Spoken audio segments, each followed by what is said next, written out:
So yun, good day mga ka-raider. Stock carb ka pa rin ba at luma na yung stock carb mo at gusto mo na magpalit ng aftermarket na karburador? So meron tayo dito mga ka-raider, pamimilian nyo. Isang 28mm na round at isang 28mm na flat slide.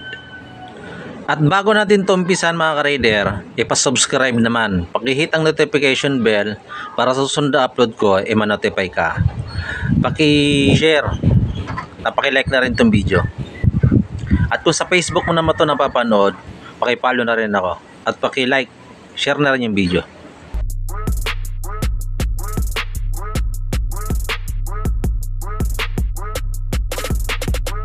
Ang performance ng dalawang carb na to mga ka-raider ay magkaiba. Unang-una sa round.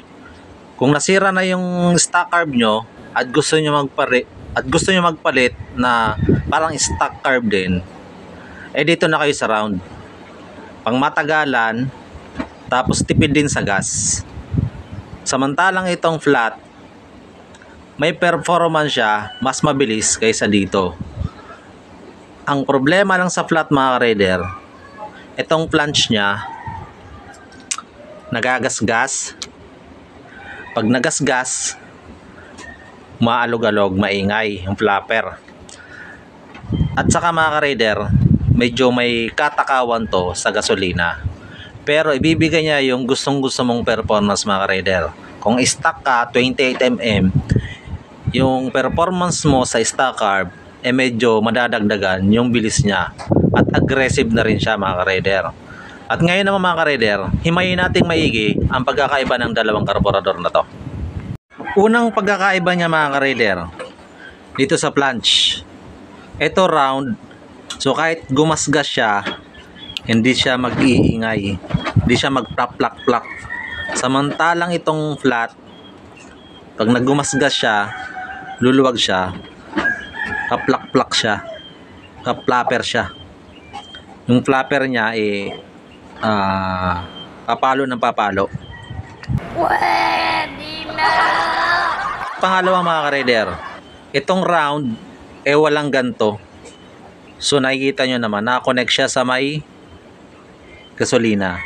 Kasi ito mga ka-raider, itong flat, pagka mataas na yung RPM mo, sumasagad ka na, naglalabas siya ng gasolina, extra gas na konting-kunti lang ilalabas niya dito, additional gas, kaya malakas sa gasolina itong flat. Samantalang itong round mga ka-raider, wala yan, no? Kumbaga dito lang siya.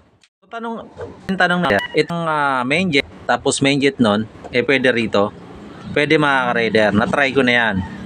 Yung main jet, sinubukan ko, gumagana naman siya. Kaso yung performance niya, pangit. Hindi siya yung talagang makukuha mo yung para gumanda yung tono mo. Hindi mga ka-raider. Kung para sa round, para sa flat, yun lang. Pwede siya, gagana siya. Pero hindi siya yung ikagaganda ng tono mo. Sa pagtotono naman mga ka-raider, mas madali ba itono itong flat? At mahirap itono itong round? So depende na rin yan mga ka-raider sa nagtotono, sa experience ng nagtotono. Pero mostly mga ka-raider, mahirap talaga i-tono itong round.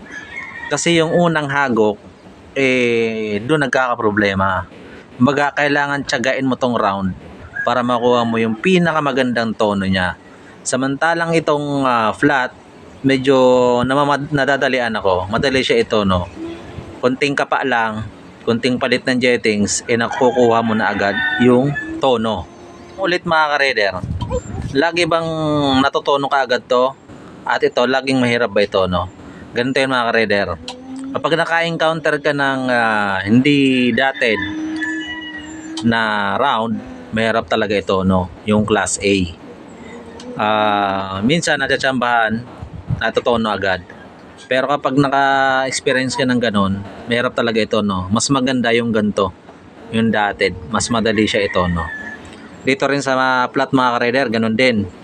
Pagka nakakita ka ng karburador na yung TX700 sa Shopee, yung hindi branded, mahirap din i-tono. Minsan natatsambahan natin, tamang magandang jettings. Kaya nga lang, tiyagaan. Di katulad sa branded na flat o kaya around, kunting adjust lang, kunting palit ng jettings, nakukuha na agad natin yung magandang tono niya. Ito mga ka-rider, tips lang. Marami kasi nagtatanong sa akin sa comments, sa YouTube, saka sa Facebook. Ano magandang jettings ng flat? 28mm. Ano magandang jettings ng round? 28mm. Okay, sa flat, 28mm. Kung stock engine ka, 118. Goods na yan.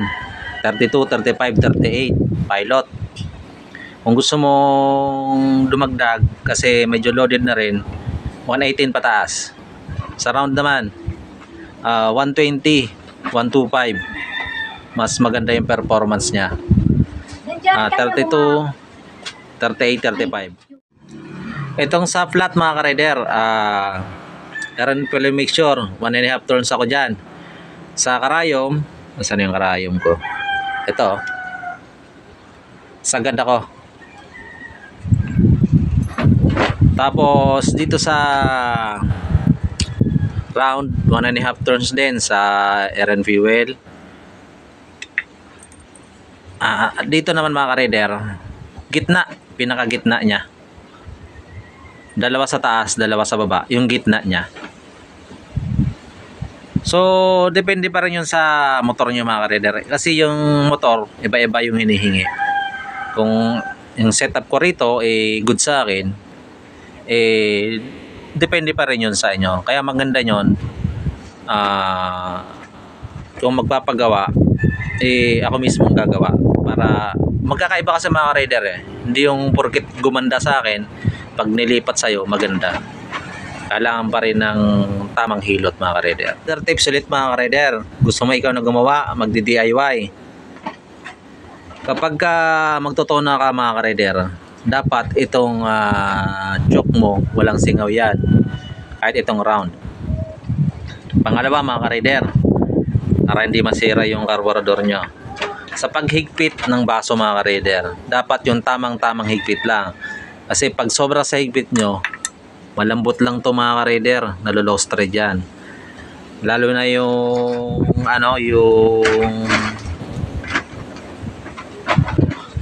mga flat mga ka-rider, malalambot lang yan.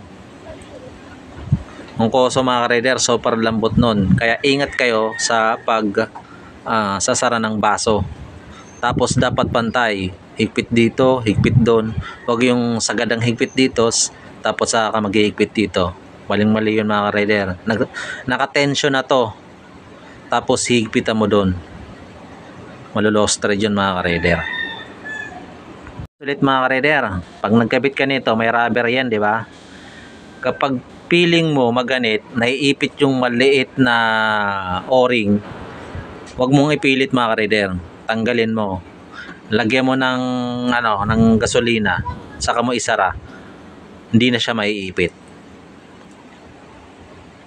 Ito pa mga ka-rider, open carb. Anong mas maganda? Open carb o may cleaner? So kung ka mga ka-rider, stock ka lang, tapos gusto mo lang talaga pang biyahe-biyahe, yung round, lagyan mo ng air cleaner. Yung stock na air cleaner. Pero kung gusto mo talaga yung may power, kahit round dyan o flat, open carb mo na. Ang problema lang doon mga ka-rider, dapat marunong ka talaga maglinis ng carburetor kapag naka-open carb ka. Kasi siguro 2 weeks, 3 weeks, kailangan linisin mo na yung carburetor. Kasi pag hindi nalinis ng 2 weeks, 3 weeks, iba na yung performance kaysa yung bagong linis. Medyo yung hatak, malamian na, namumutok-mutok na, mga ganon. Di ba na yung performance pag madami yung carburetor? Pag bagong linis, maramdaman mo naman yun. Talagang ganda ng minor, ang ganda ng hagot, ang ganda ng performance niya. So yan mga ka-rider, ulitin ko, kung bago ka sa aking channel, pa-subscribe naman. Paki-hit ang notification bell para susunod na upload ko, i-notify ka. Paki-share tong video para makatulong sa iba, paki-like. At kung sa Facebook mo ito napapanood, follow na rin ako. Pa-share yung video, pa-like tong video, para makatulong din sa iba at makatulong din sa akin. Malay mo balang araw ay magkaharap-harap tayo. Okay, ride up sa inyo palagi. Okay lang, mabilis basta maingat. Peace.